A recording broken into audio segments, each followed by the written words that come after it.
ಧರ್ಮಸ್ಥಳದಲ್ಲಿ ಸೌಜನ್ಯ ಅತ್ಯಾಚಾರ ಹಾಗೆ ಕೊಲೆ ಪ್ರಕರಣಕ್ಕೆ ಸಂಬಂಧಪಟ್ಟ ಹಾಗೆ ಮರು ತನಿಖೆಗೆ ಸಂಬಂಧಪಟ್ಟಂತಹ ಅರ್ಜಿಯ ಆದೇಶವನ್ನ ಸುಪ್ರೀಂ ಕೋರ್ಟ್ ಕಾಯ್ದಿರಿಸುವಂತಹ ಕೆಲಸವನ್ನ ಮಾಡಿದೆ.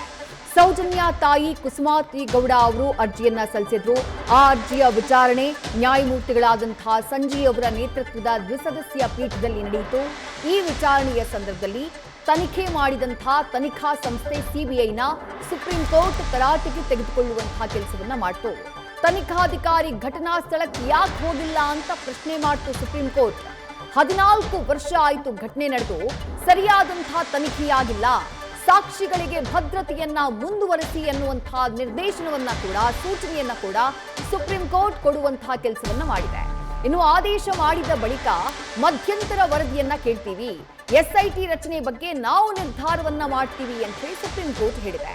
ನಿವೃತ್ತ ನ್ಯಾಯಾಧೀಶರ ನೇತೃತ್ವದಲ್ಲಿ ತನಿಖೆಗೆ ಮನವಿಯನ್ನ ಮಾಡಲಾಗಿತ್ತು. ಎಸ್ಐಟಿ ತನಿಖೆಗೆ ಸಹಕರಿಸೋಕೆ ಸಿದ್ಧ ಅಂತ ಈಗಾಗಲೇ ರಾಜ್ಯ ಸರ್ಕಾರವು ಸುಪ್ರೀಂ ಕೋರ್ಟ್ಗೆ ತಿಳಿಸುವಂತಹ ಕೆಲಸವನ್ನ ಮಾಡಿದೆ. ಧರ್ಮಸ್ಥಳ ಸೌಜನ್ಯ ಅತ್ಯಾಚಾರ ಹಾಗೆ ಕೊಲೆ ಪ್ರಕರಣಕ್ಕೆ ಸಂಬಂಧಪಟ್ಟಂತೆ ಮಹತ್ವದ ಬೆಳವಣಿಗೆ ಇದು. ಪ್ರಕರಣಕ್ಕೆ ಸಂಬಂಧಪಟ್ಟ ಹಾಗೆ ಮರು ತನಿಖೆಯಾಗಬೇಕು ಅನ್ನುವಂಥ ಮನವಿಯನ್ನ ಆ ಮನವಿಯೊಂದಿಗೆ ಸುಪ್ರೀಂ ಕೋರ್ಟ್ಗೆ ಸೌಜನ್ಯ ತಾಯಿ ಕುಸುಮಾವತಿ ಅವರು ಅರ್ಜಿಯನ್ನ ಸಲ್ಲಿಸಿದ್ರು. ಆ ಅರ್ಜಿಯ ವಿಚಾರಣೆ ಸುಪ್ರೀಂ ಕೋರ್ಟ್ನಲ್ಲಿ ನಡೆದಿದೆ.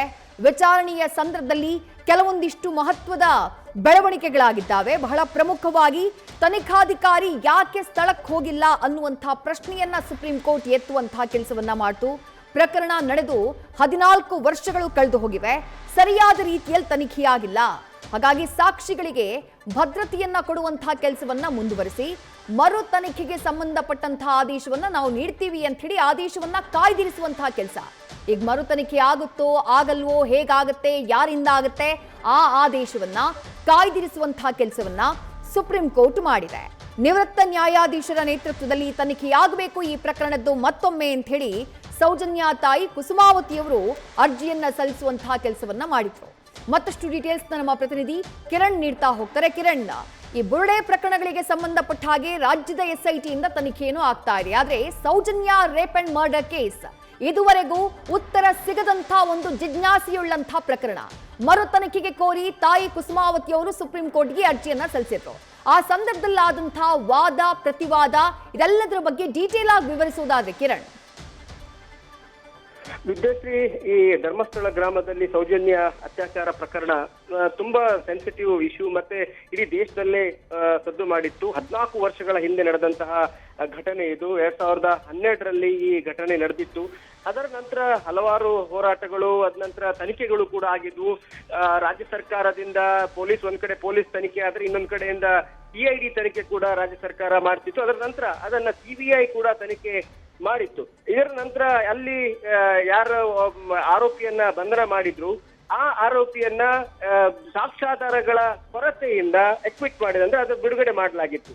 ಆದ್ರೆ ಸೌಜನ್ಯ ತಾಯಿ ಸುಪ್ರೀಂ ಕೋರ್ಟಿಗೆ ಅಪೀಲ್ ಸಲ್ಲಿಸಿದ್ರು. ಮತ್ತೆ ಪುನಃ ತನಿಖೆ ಆಗ್ಬೇಕು, ಮತ್ತೆ ಸುಪ್ರೀಂ ಕೋರ್ಟ್ ನಿವೃತ್ತ ಜಡ್ಜ್ ಅವರಿಂದ ಈ ತನಿಖೆ ಆಗ್ಬೇಕು, ಮರು ತನಿಖೆ ಆಗ್ಬೇಕು ಅಂತ ಅದನ್ನ ಸುಪ್ರೀಂ ಕೋರ್ಟ್ ಇವತ್ತು ವಿಚಾರಣೆಗೆ ತಗೊಂಡ್ಕೊಂಡಿತ್ತು. ನ್ಯಾಯಮೂರ್ತಿ ಸಂಜಯ್ ಕುಮಾರ್ ನೇತೃತ್ವದ ದ್ವಿಸದಸ್ಯ ಪೀಠ ವಿಚಾರಣೆ ನಡೆಸಿತ್ತು. ಹಾಗೇನೆ ಸಿಬಿಐಗೂ ತರಾಟೆಗೆ ತೆಗೆದುಕೊಂಡ ಒಂದು ಘಟನೆ ಕೂಡ ನಡೆದಿದೆ. ಯಾಕಂತ ಹೇಳಿದ್ರೆ ಸುಪ್ರೀಂ ಕೋರ್ಟ್ ಸಿಬಿಐನ ತನಿಖಾಧಿಕಾರಿ ಸ್ಥಳಕ್ಕೆ ಹೋಗ್ಲಿಲ್ಲ ಅನ್ನೋದ್ರ ಬಗ್ಗೆ ಕೋರ್ಟ್ ಪ್ರಶ್ನೆ ಮಾಡಿದ್ದು. 14 ವರ್ಷ ಆಯ್ತು, ಸರಿಯಾದ ತನಿಖೆ ಆಗಿಲ್ಲ ಅನ್ನೋದು ಈಗ ಪ್ರಶ್ನೆ. ಈ ಹಿನ್ನೆಲೆಯಲ್ಲಿ ಮರು ತನಿಖೆಗೆ ಒಂದ್ ಕಡೆ ಆದೇಶ ಮಾಡಿದ್ರೆ ಅದು ಯಾರಿಂದ ಮಾಡ್ಬೇಕು, ಯಾವ ಸಂಸ್ಥೆಯಿಂದ ಮಾಡ್ಬೇಕು ಅನ್ನೋದು ಮುಂದಿನ ತೀರ್ಪನ್ನು ನೀಡಲಿಕ್ಕೆ ಕಾಲಾವಕಾಶ ನೀಡಿರುವಂತದ್ದು. ಈಗ ಸಾಕ್ಷಿಗಳ ಭದ್ರತೆಗೂ ಕೂಡ ಸರ್ಕಾರಕ್ಕೆ ಸುಪ್ರೀಂ ಕೋರ್ಟ್ ನಿರ್ದೇಶನ ನೀಡಿದೆ. ಹಾಗೇನೆ ಒಂದ್ ಕಡೆಯಿಂದ ಸರ್ಕಾರ ಕೂಡ ಎಸ್ಐಟಿ ಈ ಒಂದು ತನಿಖೆಗೆ ಎಸ್ಐಟಿ ಕೂಡ ರಚನೆ ಮಾಡಲಿಕ್ಕೂ ತಾನು ಸಿದ್ಧವಿದೆ ಅನ್ನೋದನ್ನ ಹೇಳಿರುವಂತದ್ದು. ವಿದ್ಯಾಶ್ರೀ, ಥ್ಯಾಂಕ್ ಯು ಕಿರಣ್ ತಮ್ಮೆಲ್ಲ ಡೀಟೇಲ್ಸ್ಗೆ. ನ್ಯೂಸ್ ಫಸ್ಟ್ ನಿರ್ಭೀತಿಯಿಂದ ನಿಮ್ಮ ಪರವಾಗಿ.